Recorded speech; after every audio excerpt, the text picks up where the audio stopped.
అందరికీ నమస్కారం. ఈ రోజు మనం మన ఫ్యాక్టరీ మరియు యంత్రాల నిర్వహణ గురించి చర్చించబోతున్నాం. ఇది ఉత్పత్తులను మరింత సజావుగా తరలించడానికి మరియు మరింత సమర్థవంతంగా పనిచేయడానికి మాకు వీలు కల్పిస్తుంది. ఈ క్రింది సామర్థ్యాలతో చపాతీ, పూరీ, పరోటా కోసం ఒక కర్మాగారాన్ని ఏర్పాటు చేయడంపై మేము దృష్టి పెడుతున్నాము. రోజుకు 350 ప్యాకెట్లను తయారు చేయడానికి చిన్న పరిమాణంలో 500 నుండి 1000 చదరపు అడుగుల విస్తీర్ణం ఉండాలి. రోజుకు 520 ప్యాకెట్లను తయారు చేయడానికి మధ్యస్థ పరిమాణంలో 1000 నుండి 1500 చదరపు అడుగుల విస్తీర్ణం ఉండాలి.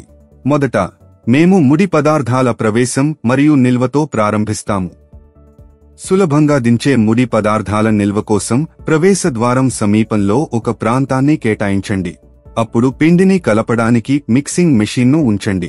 అప్పుడు మిశ్రమ పిండి బంతులను కత్తిరించడానికి బంతి కటింగ్ మెషిన్ కోసం ఒక స్థలాన్ని ఉంచండి.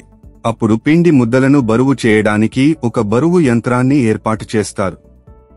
బరువు వేసిన తరువాత ట్రేస్ మీద పిండి బంతులను ఉంచడానికి ఒక ప్రాంతాన్ని సెట్ చేయండి. అప్పుడు చపాతీ, పూరీ ప్రెస్సింగ్ మెషిన్ను ఉంచండి. అప్పుడు పిండిని సులభంగా చుట్టడానికి పరోటా మెషిన్ను ఉంచండి.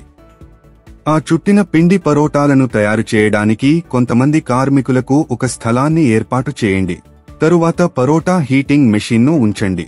అప్పుడు సిద్ధంగా ఉన్న వస్తువులను ప్యాక్ చేయడానికి ప్యాకింగ్ యంత్రాన్ని ఉంచండి. నిష్క్రమణకు సమీపంలో పూర్తయిన ఉత్పత్తిని నిల్వ చేయడానికి మరియు పంపిణీ చేయడానికి ఒక ప్రాంతాన్ని ఏర్పాటు చేయండి. సులభమైన ప్రాప్యత మరియు రవాణా కోసం ఏర్పాటు చేయబడిన పూర్తయిన ఉత్పత్తులను నిల్వ చేయడానికి షెల్వింగ్ యూనిట్లు లేదా ప్యాలెట్లను ఉపయోగించండి. ఈ అంశాలన్నింటినీ పరిగణనలోకి తీసుకుంటే మీరు చపాతీ, పూరీ, పరోటాలను సమర్థవంతంగా ఉత్పత్తి చేయవచ్చు. వ్యాపార్ కోచ్ ఛానల్కు లైక్ చేయండి, షేర్ చేయండి మరియు సబ్స్క్రైబ్ చేయండి. All the best.